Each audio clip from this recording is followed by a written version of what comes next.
Hey guys, welcome back to the Cringe Capsule, or better yet, welcome back to Unorthodox Reviews. It's been a while since I've done one of these, so instead of trying to talk about how busy I've been and how my schedule's really gotten on me and how these videos are making me really depressed, I'm just gonna jump right into it.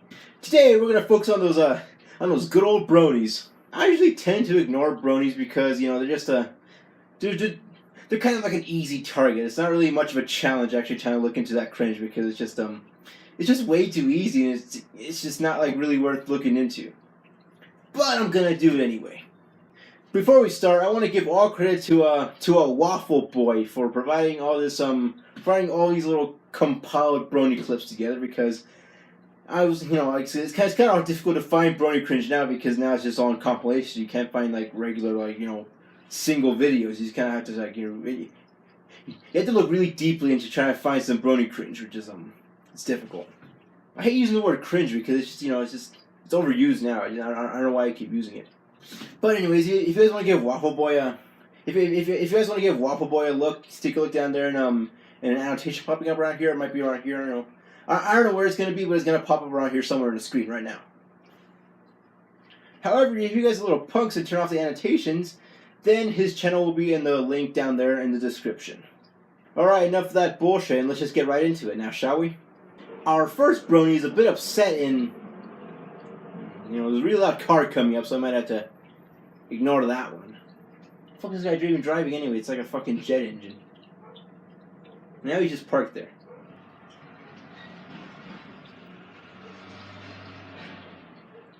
So anyways, our first brony is a little bit upset that the other bronies are being shit on, so let's take a look. Hey, what's up, you guys? So... Geez, someone walking around the room recording themselves with a phone. This is gonna suck. I've heard that a lot of bronies have been getting crapped on and everything. But I just want to say that, It's usually best to have a script ready, but unless you're this kid, because you can just wing it and look stupid. I used to actually do this shit unscripted. No, it's a little different now. why? I mean, our freaking Rainbow Dash and stuff, I mean, yes, it's He for forgot what he was kids, talking and about. they make it for little kids, but still, are you seriously gonna keep on doing this? Seriously, I don't understand why. What's so wrong? Could somebody get this kid an oxygen tank? Or a workout plan? I mean, seriously, this kid's breaking a sweat just walking around his room, talking into a camera. You like SpongeBob, don't you? You liked SpongeBob when you were little. What's so wrong? What's the difference? What's the freaking difference? There actually really is none. However, SpongeBob doesn't really have as much rabid fans. Huh? Just because it's a girly show? Oh, ponies. I don't understand how it's freaking different. How? How is it different? Tell me. Tell me. One is based on selling a product to a primarily female audience around the ages of 10 to 13 that somehow got lucky and attracted a different audience of slightly older fans. And this SpongeBob was just kind of there for kids to watch, so there's kind of a huge difference.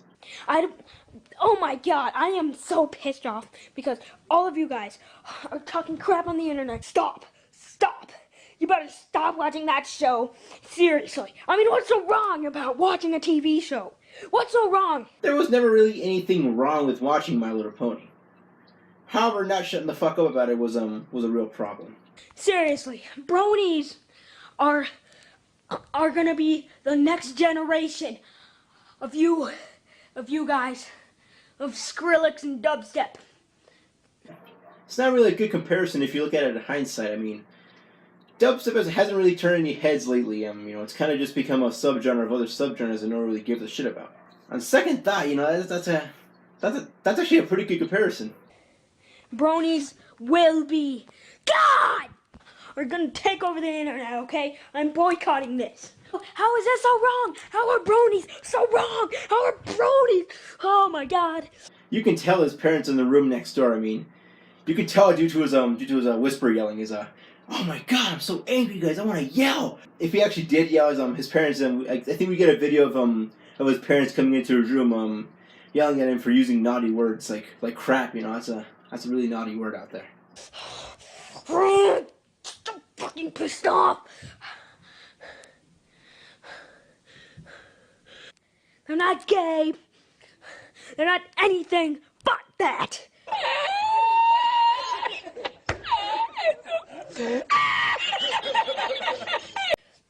Because what you don't know can't hurt you, right? Wrong!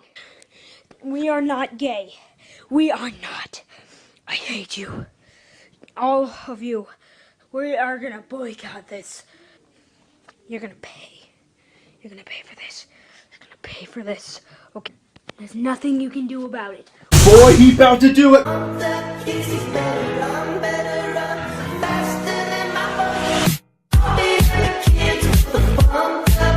I'm just gonna end it there since this video goes on for 7 fucking minutes. And all those 7 minutes are him just talking about how he's confused as to why people think watching My Little Pony is bad and why people think bronies are bad. And it's just not really worth looking in depth into. However, there is a good possibility that that kid probably had a mental disability, and I tore him apart for that. And now you're probably saying, "Hey Billy, you're just turning into Leafy. You can't just make fun of little kids like that with mental disabilities, because that's mean. You can't just do that." Well, I'm not. I wouldn't say I'm turning into that kind of person, but because most of my jokes are lighthearted for the most part. Now let's move on to the next video, where we go into the life of a fursuit brony.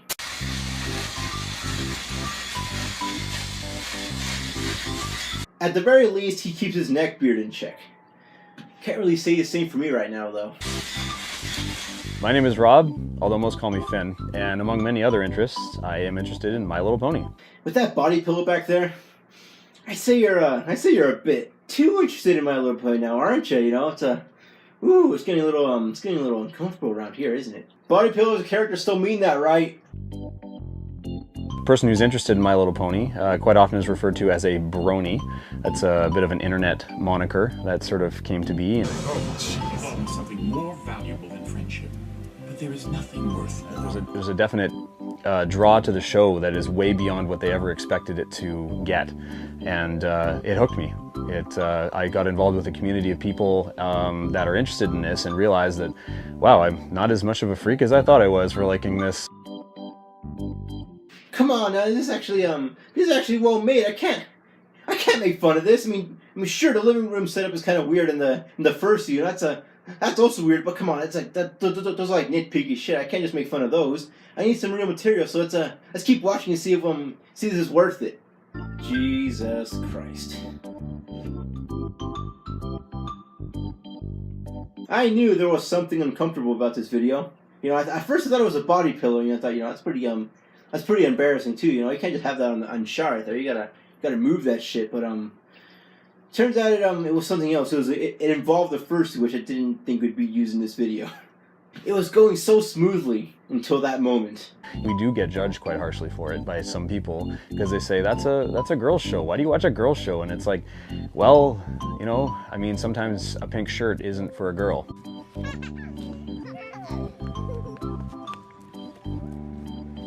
This video goes from being well made to embarrassing in the blink of an eye. I mean, why did you include the fursuit scenes? That's just gonna add more harsh judgments.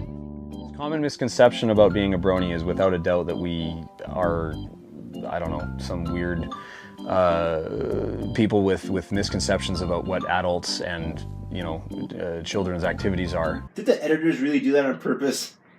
Did they really have him say that bronies aren't weird after showing us clips of him in an Applejack costume playing with kids? What dicks. And all I can say to them is, like, if you grew up that fast, I feel sorry for you. So our next brony gives us a shocking insight into what's actually inside a My Little Pony coloring book.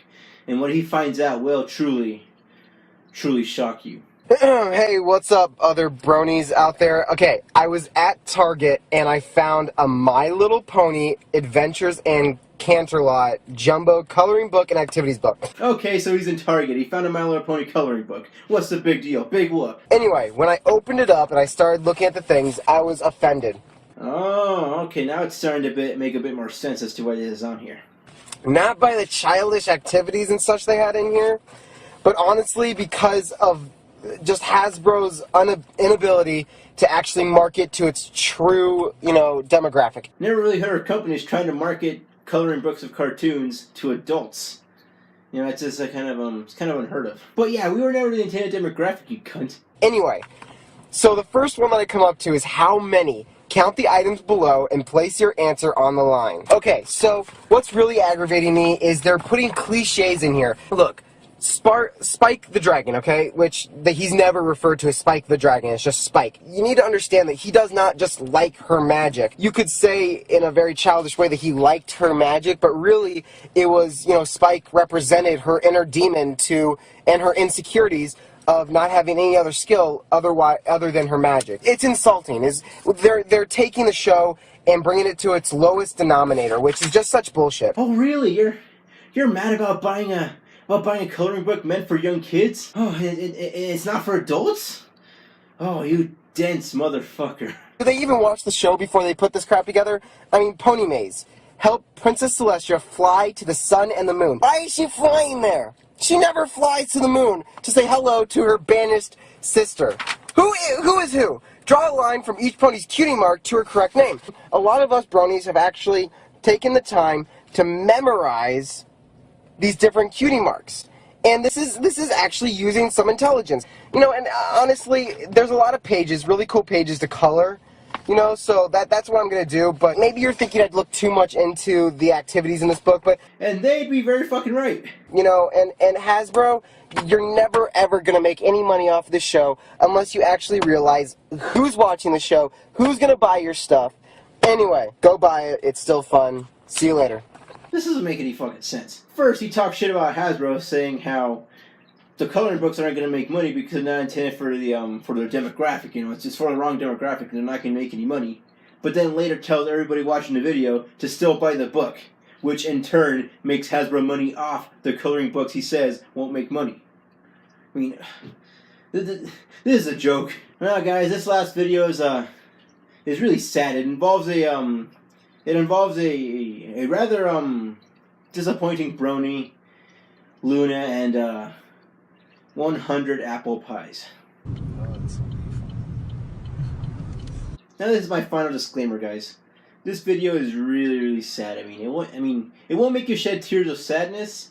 However, it will make you really, really disappointed. As I am about to do the best thing of my entire life. Thanks for choosing McDonald's. How may I help you? Yes, can I get 100 apple pies? You want 100? Yes, ma'am, 100. And Okay. I'm being completely serious. Sir, I'm sorry, we can't do that. You have to call it in. Alright. Yes, how would I go about ordering 100 apple pies? You have to do a call-in. It has to be a call-in order. But I am calling in, that's... Here's something you I'd like to place an order for 100 apple pies. Okay, what's the name? Austin. What makes this video sad is that he legitimately orders 100 apple pies with that shit-eating grin on his face. Yes, we have an order for 100 apple pies. 100 apple pies? Under the name of Austin.